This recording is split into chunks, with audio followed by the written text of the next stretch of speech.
Halo semuanya, kembali di Jalan Terbaik.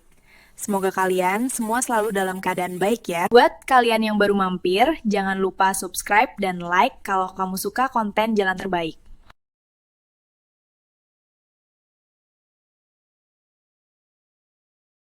Nasibmu itu emang jadi babu.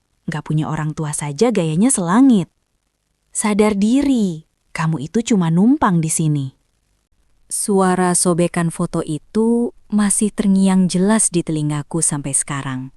Sandra menyobek foto almarhum orang tua asuhku tepat di depan muka semua tamu undangan. Tanganku gemetar hebat, memunguti potongan kertas yang sudah hancur tak berbentuk di lantai.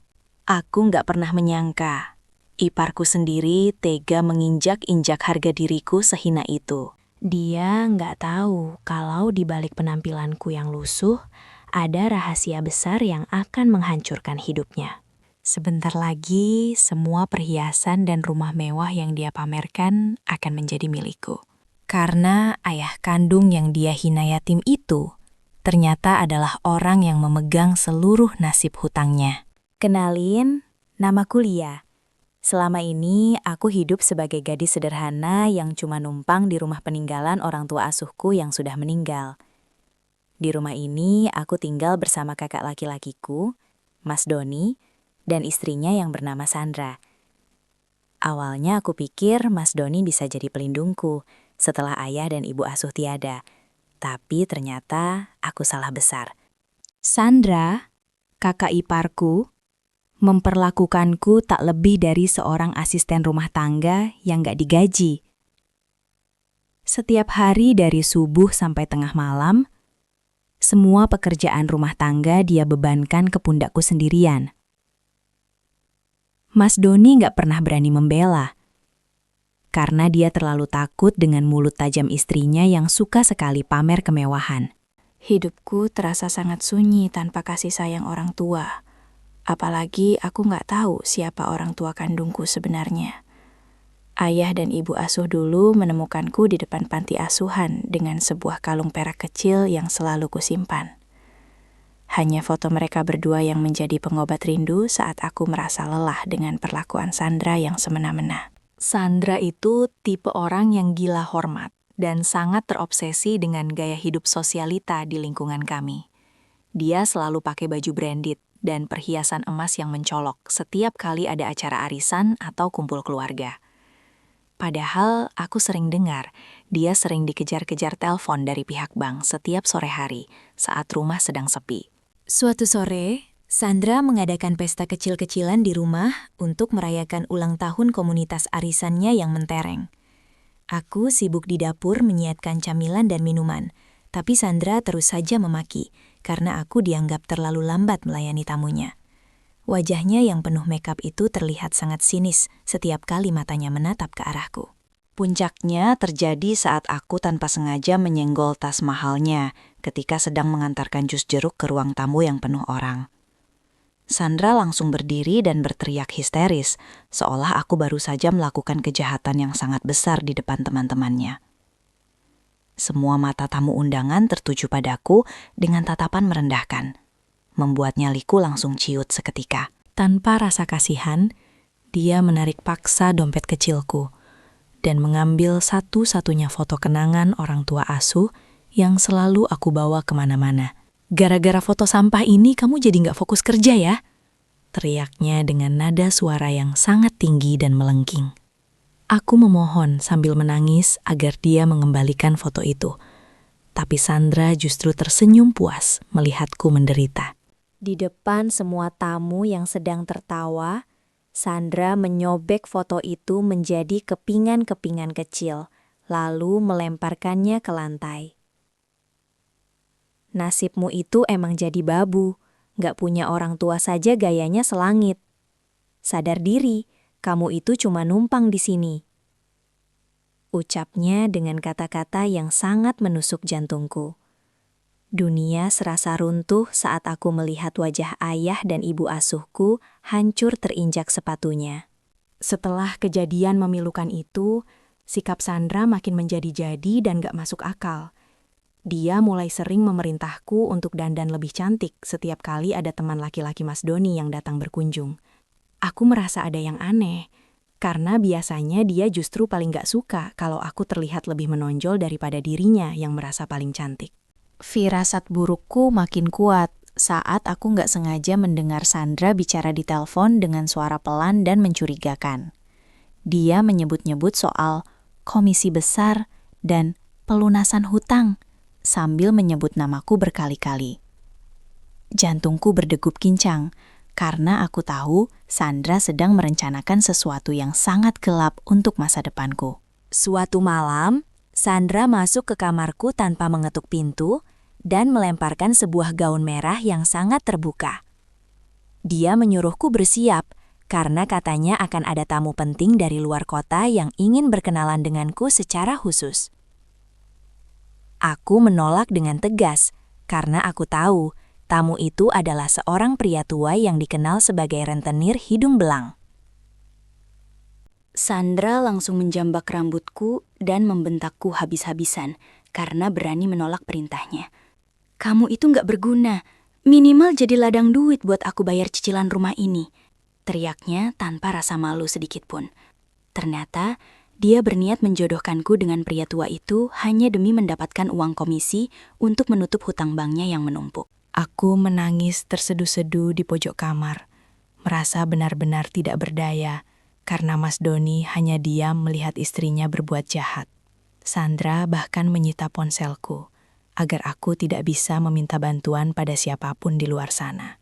Dia benar-benar mengunci pintu kamarku dari luar dan memperlakukanku seperti tawanan di rumahku sendiri. Keesokan harinya, pria tua yang dimaksud Sandra datang ke rumah dengan membawa mobil mewah, namun tatapannya sangat menjijikan. Sandra menyambutnya dengan sangat manis, seolah sedang menawarkan barang dagangan yang sangat mahal kepada pembeli. Aku dipaksa keluar kamar dan duduk di antara mereka sambil terus menahan air mata yang ingin tumpah. Di tengah obrolan mereka, pria itu mulai menyentuh tanganku dengan berani, sementara Sandra hanya tertawa kegirangan melihatnya. Sandra terus memuji-mujiku agar pria itu segera memberikan uang tanda jadi yang sudah mereka sepakati sebelumnya. Aku merasa sangat hina dan ingin sekali lari dari sana. Tapi kaki-kakiku terasa sangat lemas dan kaku. Tiba-tiba, suara ketukan pintu yang sangat keras dan berwibawa menghentikan tawa Sandra di ruang tamu itu. Seseorang berteriak dari luar mencari keberadaan seorang gadis bernama Lia dengan nada bicara yang sangat formal dan mendesak. Sandra terlihat panik karena dia pikir itu adalah penagih hutang bank yang biasa datang menerornya setiap akhir bulan. Sandra dengan wajah pucat membuka pintu, siap mengeluarkan 1000 alasan untuk menunda pembayaran hutangnya lagi. Namun, di depan pintu berdiri 2 pria tegap mengenakan setelan jas hitam mahal yang tampak sangat profesional dan berwibawa. Salah satunya memegang koper kulit dan sebuah map tebal dengan logo Bank Nasional yang sangat familiar di mata Sandra. Kami mencari Nona Lia, ahli waris tunggal dari almarhum Bapak Adiwangsa. Ucap pria itu dengan suara berat yang memenuhi ruangan. Sandra tertawa meremehkan sambil menunjuk ke arahku yang masih terduduk lemas di pojok sofa ruang tamu. "Kalian salah orang. Lia ini cuma anak yatim piatu yang saya tampung. Mana mungkin dia kenal orang kaya begitu?" cetusnya dengan nada menghina. Tapi pria itu sama sekali tidak bergeming, dan justru berjalan mendekatiku, lalu menunduk dengan penuh hormat yang membuat semua orang di ruangan itu melongo. Pria itu memperkenalkan diri sebagai pengacara pribadi dari pendiri bank nasional terbesar di negeri ini, yang baru saja berpulang. Dia mengeluarkan sebuah foto lama dari dalam mapnya, dan jantungku seakan berhenti berdetak saat melihat foto itu. Di sana terlihat seorang pria gagah sedang menggendong bayi perempuan yang memakai kalung perak, persis seperti kalung yang kupunya. "Selama puluhan tahun, ayah kandung Anda mencari Anda, Nona Lia," bisiknya dengan nada yang sangat tulus. Sandra mencoba merebut map itu, berteriak bahwa ini pasti penipuan dan tidak mungkin aku adalah anak seorang miliarder. Namun pengacara itu dengan tegas mendorong tangan Sandra dan menunjukkan dokumen hasil tes DNA yang sudah legal secara hukum. Ternyata, selama ini ayah kandungku terus memantauku dari jauh, namun terhalang oleh konflik keluarga besar yang sangat rumit dan berbahaya. Kini setelah beliau tiada, seluruh harta kekayaan dan aset perbankannya jatuh sepenuhnya ke tanganku sebagai anak tunggal. Pria tua hidung belang yang tadi menggoda langsung berdiri ketakutan dan pamit pergi tanpa berani menatap mataku sedikit pun. Dia tahu siapa sosok Adiwangsa, sang raja bank yang kekuasaannya bisa menghancurkan bisnis kecilnya dalam semalam saja. Sandra hanya bisa berdiri mematung dengan mulut menganga, sementara tangannya gemetar hebat menyadai situasi yang berbalik 180 derajat. Aku merasa ada kekuatan baru yang mengalir di nadiku. Rasa sedih yang tadi menghimpit tiba-tiba berubah menjadi harga diri yang tegak. Pengacara itu kemudian membuka sebuah laptop dan menunjukkan daftar aset yang sekarang sudah sah atas namaku.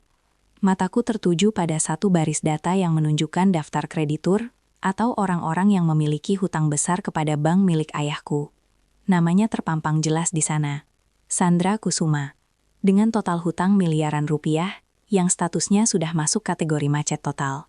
Kebetulan sekali Nona Lia, wanita ini adalah salah satu debitur bermasalah yang rumahnya harus segera disita, ujar pengacara itu dingin.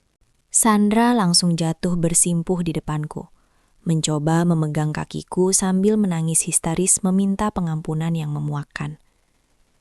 Lia, sayang, kakak iparmu ini cuma bercanda tadi. Tolong jangan ambil rumah ini, kami mau tinggal di mana? Rengeknya tanpa malu. Aku menarik kakiku dengan kasar, mengingat bagaimana dia menyobek foto orang tua asuhku dan berniat menjualku pada pria tua bangka itu. Rasa iba yang biasanya ada di hatiku kini sudah tertutup oleh luka yang terlalu dalam untuk dimaafkan begitu saja. Aku menatap tajam ke arah pengacara itu dan memberikan perintah pertamaku sebagai pemilik kekuasaan yang baru. Proses semua sesuai hukum. Jangan beri keringanan 1% pun pada orang yang tidak punya hati ini, ucapku dengan suara tegas.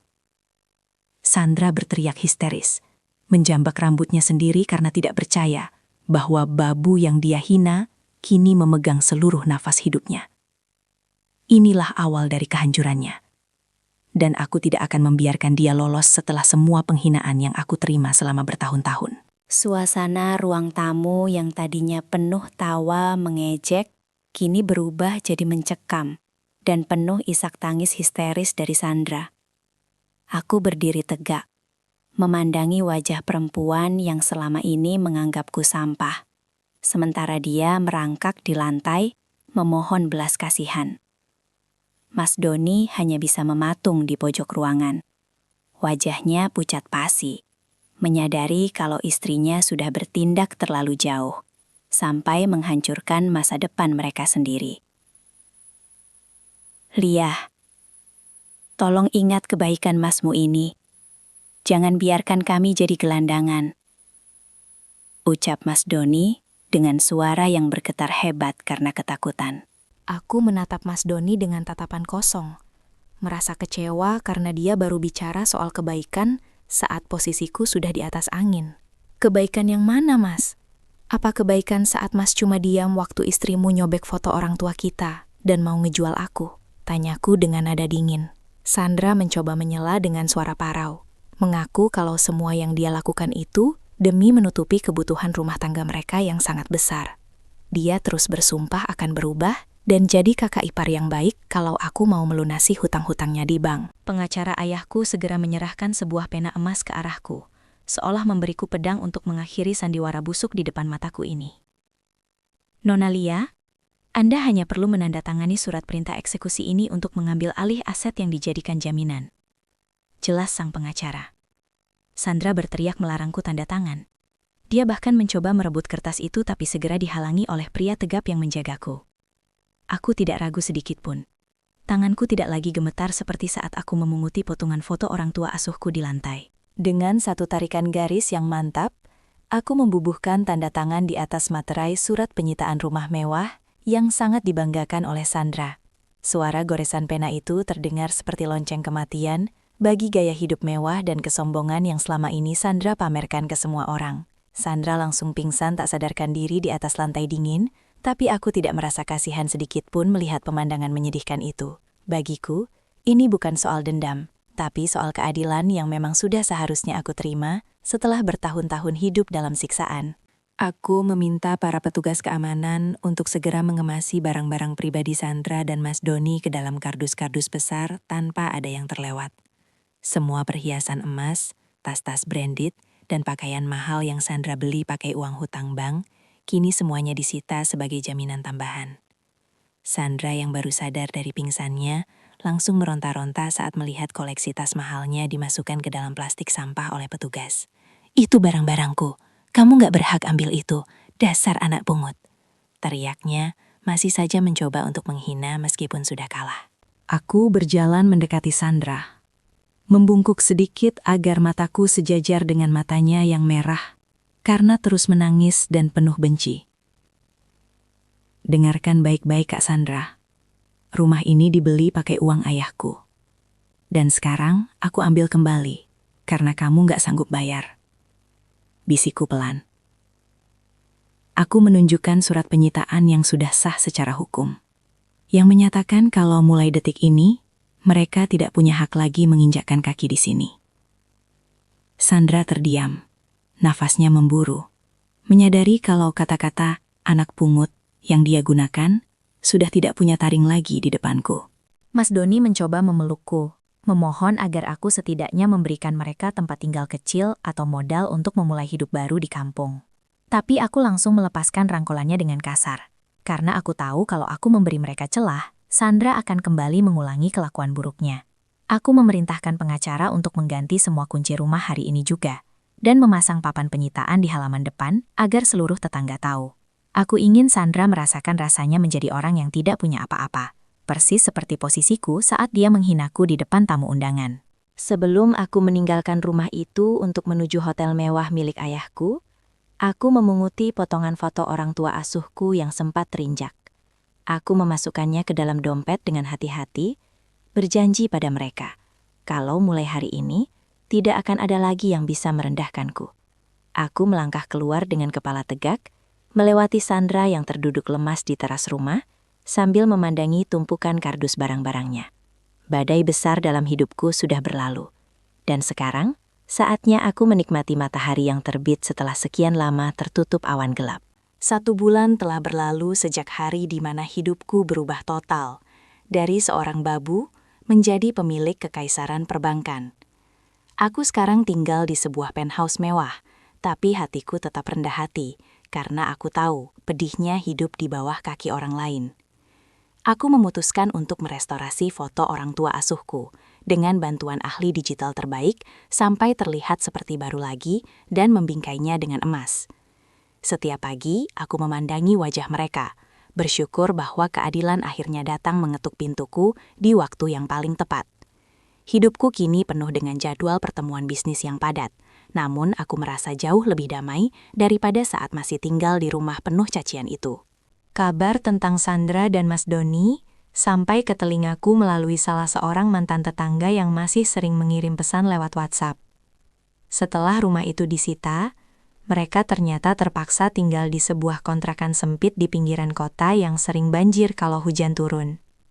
Sandra yang dulunya gila hormat, kini harus menanggung malu karena semua teman sosialitanya menjauh setelah tahu dia terlilit hutang miliaran rupiah. Kabarnya, dia sekarang bekerja sebagai buruh cuci piring di sebuah rumah makan sederhana demi menyambung hidup sehari-hari.